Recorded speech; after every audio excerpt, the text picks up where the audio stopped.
Hi, I am Namitha. Absolute men കാലിക്കറ്റിലെ consultant സൈക്കോളജിസ്റ്റാണ്. ഒരു വ്യക്തിയെ മറ്റുള്ളവരിൽ നിന്ന് വ്യത്യസ്തമാക്കുന്നത് അവരുടെ പേഴ്സണാലിറ്റിയാണ്. ചുറ്റുപാടുകളുമായി യോജിച്ചു പോകാൻ പറ്റാത്ത രീതിയിൽ ഈ പേഴ്സണാലിറ്റിയിൽ ഉണ്ടാകുന്ന ചെറിയ ചെറിയ മാറ്റങ്ങൾ, പ്രശ്നങ്ങൾ അല്ലെങ്കിൽ സ്വഭാവ വൈകല്യങ്ങളെയാണ് നമ്മൾ പേഴ്സണാലിറ്റി ഡിസോർഡർ എന്ന് പറയുന്നത്. ഈ പ്രശ്നങ്ങളുടെ സ്വഭാവങ്ങൾക്കനുസരിച്ച് പേഴ്സണാലിറ്റി ഡിസോർഡറെ നമ്മൾ പല തരമായിട്ട് ക്ലാസിഫൈ ചെയ്തിട്ടുണ്ട്. അതിലൊരു തരം ഡിസോർഡറാണ് പാരനോയിഡ് പേഴ്സണാലിറ്റി ഡിസോർഡർ.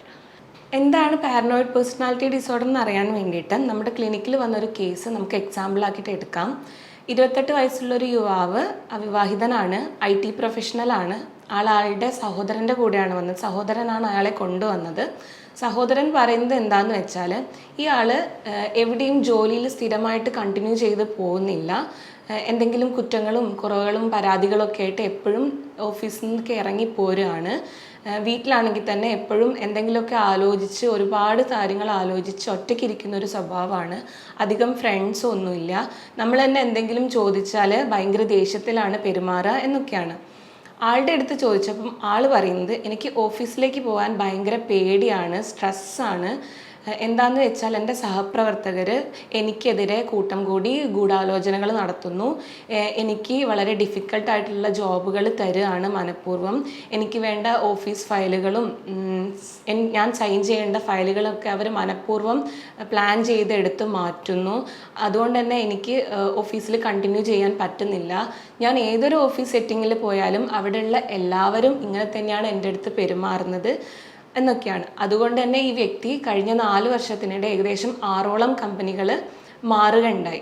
ഇതൊക്കെ വീട്ടിൽ തുറന്നു പറയാനും ആൾക്ക് ഭയങ്കര ബുദ്ധിമുട്ടാണ്. കാരണം വീട്ടിലുള്ള ആരും എന്നെ മനസ്സിലാക്കുന്നില്ല, അവരെയും എനിക്ക് വിശ്വാസമില്ല.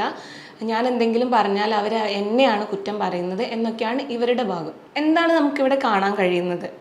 ഈ ആൾക്ക്, ഈ പെർട്ടിക്കുലർ വ്യക്തിക്ക് എപ്പോഴും സംശയമാണ്, എല്ലാവരെയും സംശയമാണ്, വിശ്വാസമില്ല. ഇതാണ് പാരനോയിഡ് പേഴ്സണാലിറ്റി ഡിസോർഡറിൻ്റെ ഒരു പ്രധാനപ്പെട്ട ലക്ഷണം.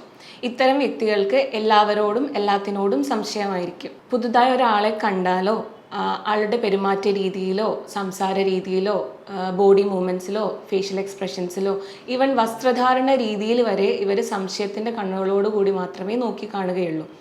എന്തുകൊണ്ടാണ് ഇവർ ഇങ്ങനെ ബിഹേവ് ചെയ്യുന്നതെന്ന് വെച്ചാൽ, ഒപ്പോസിറ്റ് നിൽക്കുന്ന ആൾ എപ്പോഴും നമ്മളെ ചൂഷണം ചെയ്യുമോ അല്ലെങ്കിൽ ചതിക്കുമോ, ഏതെങ്കിലും ഒരു സമയത്ത് എന്നെ ഉപദ്രവിക്കുന്ന രീതിയിൽ ഇവർ പെരുമാറുമോ, അല്ലെങ്കിൽ അതിന് വേണ്ടിയാണ് അവർ ശ്രമിക്കുന്നത് എന്നുള്ള വിശ്വാസങ്ങളായിരിക്കും ഇവരുടെ മൈൻഡിൽ അല്ലെങ്കിൽ മനസ്സിൽ എപ്പോഴും ഉണ്ടാവുക. അതുകൊണ്ട് തന്നെ ഇവരിൽ ട്രസ്റ്റ് ഇഷ്യൂസ് നല്ലോണം ഉണ്ടാവും. ഇവർക്ക് ആരെയും വിശ്വാസം ഉണ്ടാവില്ല.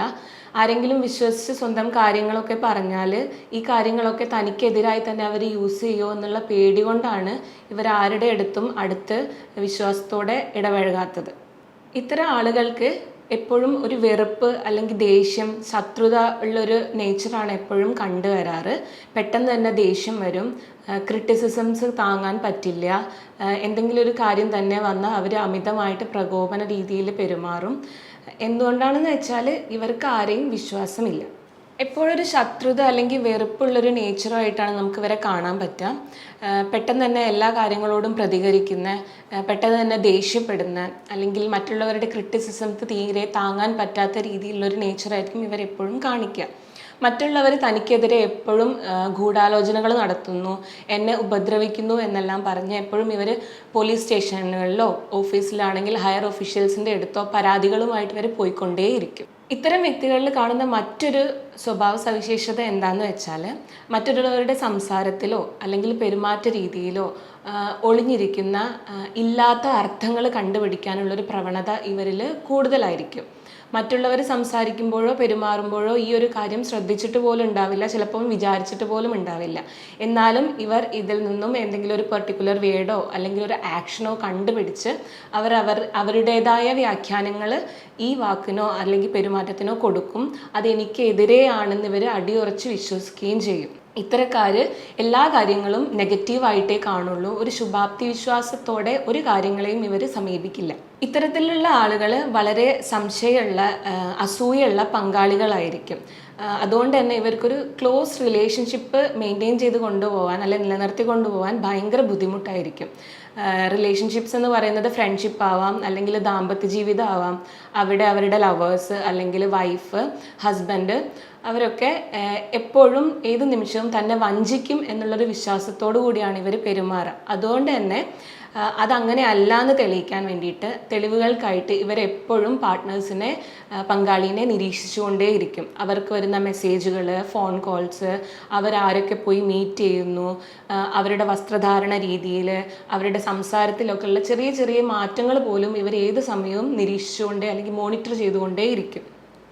റോഡിലൂടെ ഇവരുടെ കൂടെ നടന്നു പോകുമ്പം പാർട്ട്ണറിനെ നോക്കി ഏതെങ്കിലും ഒരു അപരിചിതൻ ചിരിച്ചാലോ അല്ലെങ്കിൽ നോക്കിയാൽ തന്നെയോ, അതുമല്ല വഴിയിലൂടെ പോകുന്ന ആരെങ്കിലും ഒന്ന് ഹോൺ അടിച്ചാൽ പോലും ഇവർക്ക് അതൊക്കെ സംശയത്തിൻ്റെ കണ്ണുകളോട് കൂടി മാത്രമേ നോക്കിക്കാണാൻ പറ്റുകയുള്ളൂ. ഇത്തരം പേഴ്സണാലിറ്റിയിലെ ചിലർ പക ഉള്ളിൽ കൊണ്ട് നടക്കുന്ന ആൾക്കാരാണ്. എപ്പോഴെങ്കിലും ഇൻസൾട്ടഡ് ആയിട്ടുള്ളൊരു സാഹചര്യമോ അല്ലെങ്കിൽ വഴക്ക് കൂടി മുറിവുകളോ ഇഞ്ചുറി ഒക്കെ ഉണ്ടായ ഏതെങ്കിലും സന്ദർഭങ്ങളൊക്കെ ഇവർക്ക് മറക്കാൻ പറ്റില്ല. ഇവരെപ്പോഴും ഇത് മനസ്സിൽ വെച്ചുകൊണ്ട് ഇല്ലാത്ത അർത്ഥങ്ങൾ വിചാരിച്ച് കൂട്ടി എപ്പോഴെങ്കിലും പ്രതികാരം ചെയ്യണമെന്നൊരു മനോഭാവത്തോടു കൂടിയായിരിക്കും നടക്കുക.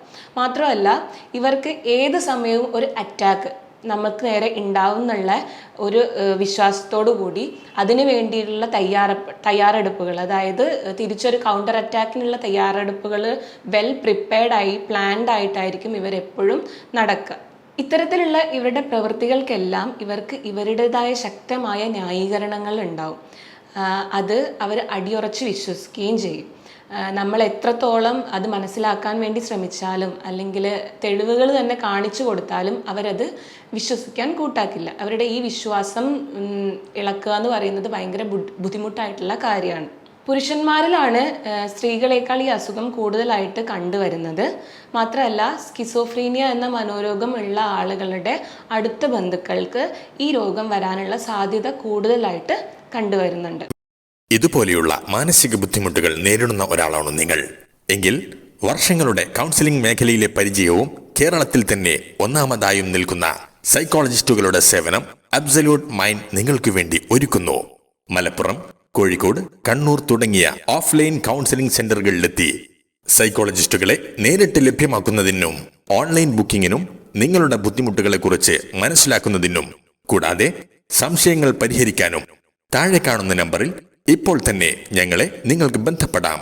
Absolute mind, A complete care for your mind.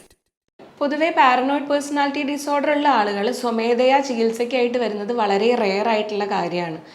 പലപ്പോഴും ഫ്രണ്ട്സോ ഓഫീസിലെ സഹപ്രവർത്തകരോ അല്ലെങ്കിൽ പങ്കാളികളോ, അതായത് വൈഫോ ഹസ്ബൻഡോ ലവേഴ്സോ ഒക്കെ എന്നെ ഭയങ്കര സംശയമാണ്, എന്നെ നിരീക്ഷിച്ചുകൊണ്ടേയിരിക്കുന്നു, എന്നെ ഒരു സ്ഥലത്തേക്കും പോകാൻ സമ്മതിക്കുന്നില്ല, ഇല്ലാത്ത കാര്യങ്ങൾ പറഞ്ഞ് വഴക്കുണ്ടാക്കുന്നു എന്നൊക്കെ പറഞ്ഞ് പങ്കാളികളൊക്കെ ആയിരിക്കും ചികിത്സയ്ക്കായിട്ട് നിർബന്ധിച്ച് കൂട്ടിക്കൊണ്ടുവരുന്നത്.